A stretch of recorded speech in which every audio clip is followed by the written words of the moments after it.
बिस्मिल्लाहिर्रहमानिर्रहीम। अज़ीज़ तलबा, हमारा जो टॉपिक चल रहा है एप्लीकेशन ऑफ गाज़िस लॉ, उस टॉपिक के मुताबिक आज हम सेकंड एप्लीकेशन पढ़ रहे हैं। सेकंड एप्लीकेशन आपके पास है electric intensity due to an infinite charge sheet. Infinite charge sheet की मदद से हमने इलेक्ट्रिक फील्ड इंटेंसिटी किसी भी पॉइंट पी पर हमने कैलकुलेट करनी है। ये क्वेश्चन आपके पास इस तरीके से आता है, calculate the electric field intensity due to an infinite charge sheet. बड़ा इंपॉर्टेंट क्वेश्चन है, अमूमन एग्जाम में आता रहता है।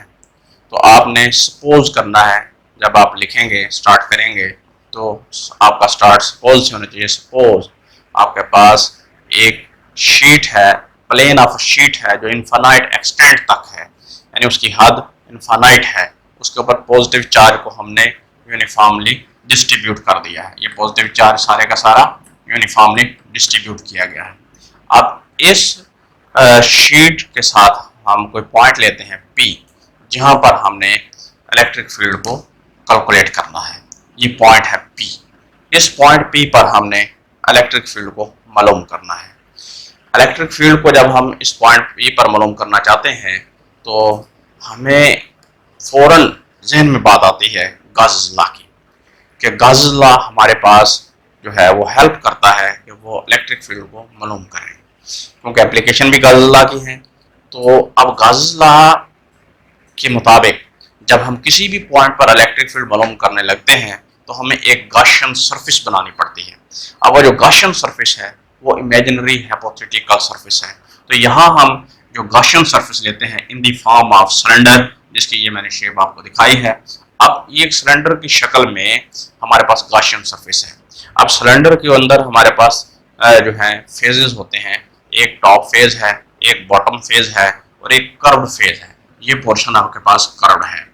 अब हमने ये बातें देखी कि हमारे पास जो फील्ड लाइंस हैं, फील्ड लाइंस जो इन पॉजिटिव चार्ज से हमारे पास आएंगी, वो तो फ्रंट फेज जो हमारे पास, जिसे हम टॉप फेज कह रहे हैं, वहां से तो आउटवर्ड होंगी, यानी परपेंडिकुलर होंगी। ठीक है। अब इसका अगर मैं एरिया वेक्टर देखूं तो वो भी इस पर परपेंडिकुलर है। ई इलेक्ट्रिक फील्ड्स और वेक्टर एरिया ए, वो भी आपके पास क्या है, परपेंडिकुलर है, दोनों पैरेलल हो जाते हैं। इस फेज पर, इस सरफेस पर अगर हम देखते हैं चार्ज इसके अंदर इंक्लोज्ड है, तो फील्ड लाइंस आउटवर्ड होंगी, पैरेलल टू द आपके पास हो जाती है कर्व्ड सरफेस। जब parallel to the curved surface होती है तो इस कर्व्ड सरफेस का जो एरिया है वो इस पर परपेंडिकुलर होता है।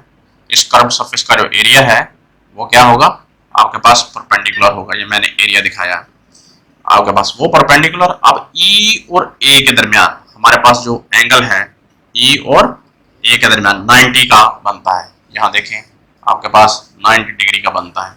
तो फ्लक्स का हमारा जो फार्मूला था, इस सरफेस पर फ्लक्स 0 हो जाएगा। अब हमारे पास इस तरीके से जो बॉटम सरफेस है, वहां से भी फील्ड लाइंस आपके पास आउटवर्ड होंगी, परपेंडिकुलर टू द फेस होंगी।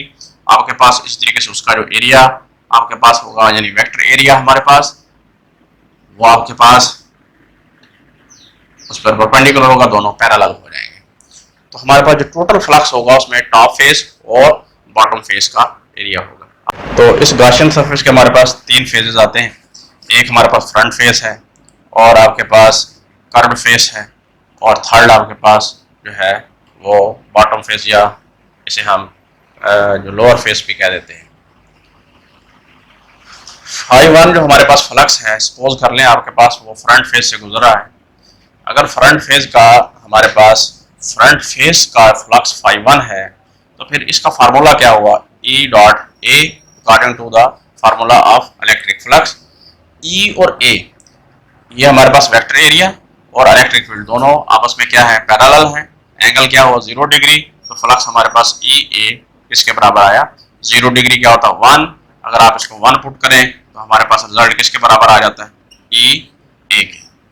इसी तरीके से अगर हम कर्व सरफेस को देखें, जहां ये जो हमारे पास फेस आ रहा है, इस फेस पर हमारे पास जो है फ्लक्स φ2 है, वो E डॉट A है। अब कर्व फेस के ऊपर अगर हम देखते हैं सूरत हाल, तो एंगल क्या है हमारे पास, A हमारे पास परपेंडिकुलर है उस सरफेस पर, और electric field along the curved face है। तो हमारे पास E और A के दरमियान जो एंगल बनता है वो 90 डिग्री का है। जो मैंने यहाँ आपको दिखाया भी है, 90 डिग्री का ये एंगल बन रहा है। ई और ए के दरमियान अगर एंगल 90 डिग्री हो तो cos 90 पर होता है 0, तो रिजल्ट आपके पास क्या मिलेगा, यानी फाई 2 आपके पास 0 हो गया। नेक्स्ट हम देखते हैं आपके पास जो बॉटम फेस है या फिर बैक फेस है, इसको हम जरा देखते हैं फ्लक्स क्या है। इस जगह पर हमारे पास जो फ्लक्स आता है वो है आपके पास फाई 3 ई डॉट ए, इस सतह का, इस सरफेस का जो हमारे पास वेक्टर एरिया है वो अलोंग है to the electric field, parallel हो गए हैं। एंगल क्या हुआ आपके पास 0 डिग्री, सेम केस, तो फ्लक्स आपके पास किसके बराबर आ जाएगा, 0 डिग्री हुआ तो ई ए के बराबर हो जाएगा, ई ए के बराबर हो जाएगा। अब कहानी हमारे पास क्या हुई, टोटल इलेक्ट्रिक फ्लक्स किसके बराबर हुआ। जब हम टोटल इलेक्ट्रिक फ्लक्स की बात करते हैं तो तीनों फेजेस को हम इकट्ठा कर देते हैं, फाई 1 प्लस फाई 2, ये फेज 1 का इलेक्ट्रिक फ्लक्स, फेज 2 का इलेक्ट्रिक फ्लक्स, फेज 3 का इलेक्ट्रिक फ्लक्स, ये आपके पास आया ई ए के बराबर, ये आपके पास 0 हो गया था, ये आपके पास फिर ई ए के बराबर आया। अब रिजल्ट क्या मिला, टोटल इलेक्ट्रिक फ्लक्स हमारे पास 2 ई ए, क्यों, एक ये ई है, एक ये 0 हो गया आपके पास। नतीजा आपके पास क्या है, टोटल इलेक्ट्रिक फ्लक्स हमारे पास किसके बराबर आ रहा है, 2 ई ए के। ये था हमारा by definition of the electric flux जो हमने कैलकुलेट किया। अब हम गाउस लॉ को देखते हैं। गाउस लॉ कहता है, according to Gauss law, by Gauss law जब हम बात करते हैं तो हमारे पास कहानी क्या बनती है, गाउस लॉ के मुताबिक हमारे पास जो इलेक्ट्रिक फ्लक्स है, टोटल इलेक्ट्रिक फ्लक्स किसके बराबर है, total charge enclosed in the surface times 1/ε0 हमारे पास, यानी टोटल चार्ज अगर हमारे पास Q है और ε0 हमारे पास क्या है, कांस्टेंट है 1/ε0, इसके बराबर होता है। अब सवाल ये पैदा हुआ कि ये टोटल चार्ज कैसे हम कैलकुलेट करेंगे। यहाँ तो हमारे पास पूरी की पूरी जो सरफेस है इनफाइनाइट एक्सटेंट तक है, तो अब इस पूरी सरफेस पर अब हम चार्ज को कैलकुलेट करने के लिए चार्ज डेंसिटी इस्तेमाल करेंगे। ये चार्ज डेंसिटी 3 किस्म की है। एक है वॉल्यूम चार्ज डेंसिटी, जिसमें चार्ज पर यूनिट वॉल्यूम होता है। एक है आपके पास सरफेस चार्ज डेंसिटी, जिसमें चार्ज पर आपके पास यूनिट एरिया होता है। हम यहाँ सरफेस चार्ज डेंसिटी इस्तेमाल करेंगे। दूसरी है लीनियर चार्ज डेंसिटी, जो लीनियर चार्ज डेंसिटी है उसमें चार्ज पर यूनिट लेंथ होता है। तो ये तीनों रिलेशन आप इनसे वाकिफियत हासिल कर गए।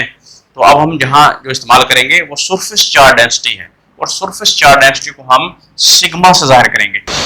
ये हमारे पास जो सरफेस चार्ज डेंसिटी है सिग्मा, अभी मैंने डेफिनेशन बोली, चार्ज पर यूनिट एरिया, यहाँ से हम चार्ज कैलकुलेट करेंगे। यहाँ से जब हम चार्ज कैलकुलेट करते हैं और वो किसके बराबर आएगा, Q is equal to sigma A. इस रिलेशन से चार्ज और इस रिलेशन से टोटल इलेक्ट्रिक फ्लक्स, हम दोनों वैल्यूज गाउस लॉ में पुट करेंगे। पुट करते हैं तो हमारे पास रिजल्ट बना 2EA सिग्मा ए और ε0।